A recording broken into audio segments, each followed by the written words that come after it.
Good afternoon and welcome to another episode of Life in Spain News. And good afternoon from a hot and sweltering Costa del Sol, where it most certainly is living up to its name today. Now, before I get started, I just wanted to thank everybody for their praise of my previous video. The comments and likes are very much appreciated, as this YouTube game can be quite a soulless task at times. So once again, thank you for anybody who's got involved. Please try and like my videos. Please try and make a comment, as it does help. And most importantly, please share it with people who you may think will find this content interesting. Okay, before I get really started, I'm going to do something what people always laugh at me for saying, is I'm going to talk about the weather, because the weather is quite extraordinary today. I woke up this morning at 8 o'clock to go to the gym and turned on the Spanish news while I had my cup of coffee. I was confronted by the most amazing map, as I will put up on the screen now. As you can see, Spain is completely red because we have been hit by the most extraordinary heat wave. What's been really strange about this particular summer is that June and July almost seem to get their job descriptions mixed up, with June being like July temperatures and then July being quite pleasant. Now that pleasantness actually moved into August, with the first maybe week, 10 days, temperatures not really going above 30 degrees, which for this time of year is quite unusual. But my goodness, it's caught up on us today, because we are expecting temperatures here close to 40 down on the coast, which is quite unusual. And inland, it's more than likely to set some record. Now, of course, when it comes to hot weather, that often leads to other issues. And this year has been no different in Spain and throughout Europe. And the dry, hot weather has been led to many wildfires.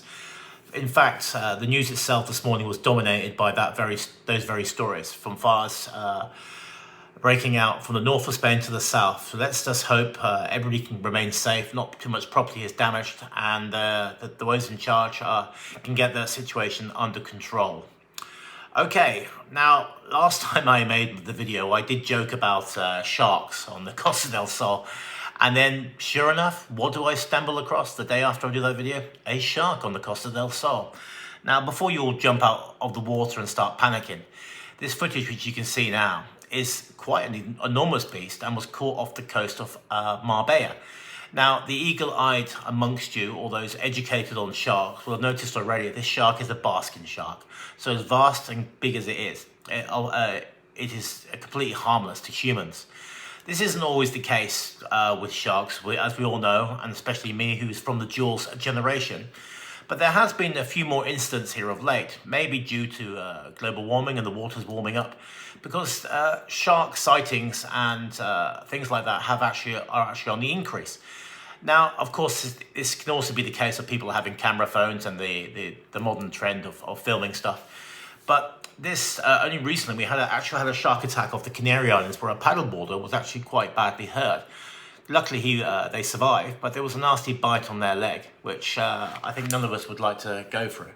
Now, apart from that, the Canary Islands seems to be a bit of a hotbed at the moment, with various sightings and beach closures, including this footage off Gran Canaria, where a hammerhead was spotted in the waters, which, as I said before, caused beaches to be closed. Also, not far up the coast from me here in Alicante, we've also had a few sightings with a particular violent-looking shark getting very close to the shoreline, and then another one just moping around closer to a rocky bay. Both, I believe, are Marco or blue type sharks, so are not particularly dangerous to humans, although none of us would like to come across them in the sea, I imagine, when we're swimming. Now, before we all jump out the water and cancel our holidays, I'll put some perspective on this, because down here on the Costa del Sol, there's only 20 species of sharks in the water. Most of those are harmless to humans, and attacks are very, very rare. So much so that the statistics say for every 100 meters of Costa del Sol beach, the chances of being eaten or attacked by a shark is 1 in 100 million. So there you go. In fact, I also read that in Spain in the last 100 years, there's only ever been 60 attacks, shark attacks, and only 7 fatalities, which seems quite a lot, but once again, over the course of 100 years. Now, what did surprise me is there's always been rumours of great white sharks in the Mediterranean. And of course, white shark came to prominence because of the film Jaws. Now, I remember there being a sighting of a great white shark here. off the coast of Valencia. But when I looked into it, I found some quite extraordinary footage of a great white shark being caught on camera off the coast of Mallorca. Now, this is back in 2018, and once again, I think it's only footage ever shown of a great white shark in Spanish waters. But it does show you that the dangers of the sea, and that we should all respect it and remember that we are visitors and it's not our natural terrain. Okay, on to my next story, and that's a story of redevelopment, which it doesn't sound the most exciting thing in the world, but it's raised a little bit of controversy here on the Costa del Sol. Anybody who's been here will know there's a place called Benalmádena, which is just about probably 10-15 minutes outside of Malaga Airport. And it's a very popular tourist destination with a very famous port and nightlife area.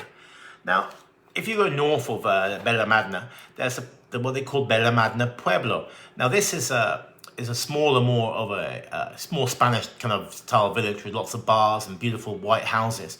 But it does have on its outskirts an old bull ring.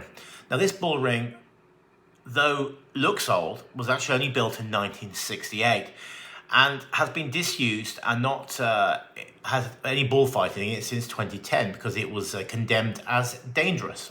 I personally am quite anti-bullfighting, so that's not a bad thing. But with the current climate of populist governments and populist politics here, the Vox Party, the far-right party here in Spain, are playing a very traditional game, and I've always been campaigning to bring back bullfighting in various places. This bull ring itself, there's a proposal to turn it into a Chinese theme park. That's right, a Chinese theme park. Now, this is set to include a Zen monastery, a Buddhist temple, landscape gardens, museums, hostels, restaurants, classrooms, and all sorts of stuff connected to the Chinese culture. Now, this is a strange one in itself because already Benalmádena Pueblo on one side of it has the most amazing Buddhist temple, which is a bit of an unknown tourist attraction here. Not only is the temple itself quite striking, as many of you may have seen if you've driven on the motorway here along the coast, it also has some of the most amazing views from it. Now, the local mayor here, Mr. Juan Antonio Lara, has expressed his happiness at this project, hoping to transport us to a most traditional Chinese while cashing in on the high-spending Asian tourism market. How this will go down will be a different matter, because as I said before, Spanish, like everywhere, are very worried about losing their tradition. Now, a bull ring that's not being used is a bit of a white elephant, so could it be converted to something else? I don't know.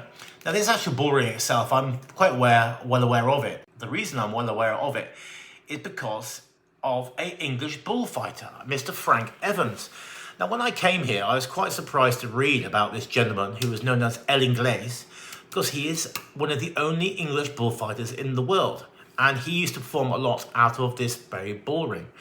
Now, I believe Mr. Evans himself has had a bit of an interest in life, and even though he's now in his 80s, he's believed to be not officially retired. And I last read he was performing or doing his thing in Mexico. But what also I found quite interesting about Mr. Evans, not only was he from Salford in Manchester, but he was once the unofficial manager of George Best. So there we go. What a strange story that is.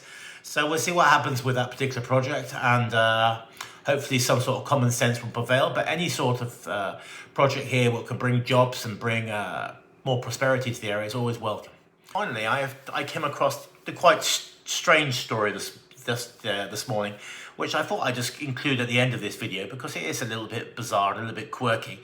How true it is will probably be debatable, but it's been reported that in Mallorca, a driving instructor has been tested positive for alcohol while actually testing a student. Okay, read into that what you want, and I think you can insert your own creative narrative into that.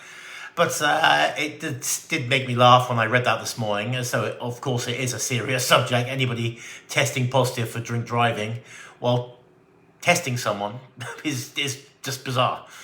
Okay, that's enough for today. Plenty of news stories going around, and as much as I wanted to touch on the wildfires in Spain, it is a very serious subject, and let's just hope once again that they can get that under control. Okay, don't forget to like this video, don't forget to subscribe, and please share. I will catch you the next time, and thanks for watching Life in Spain News. Ciao.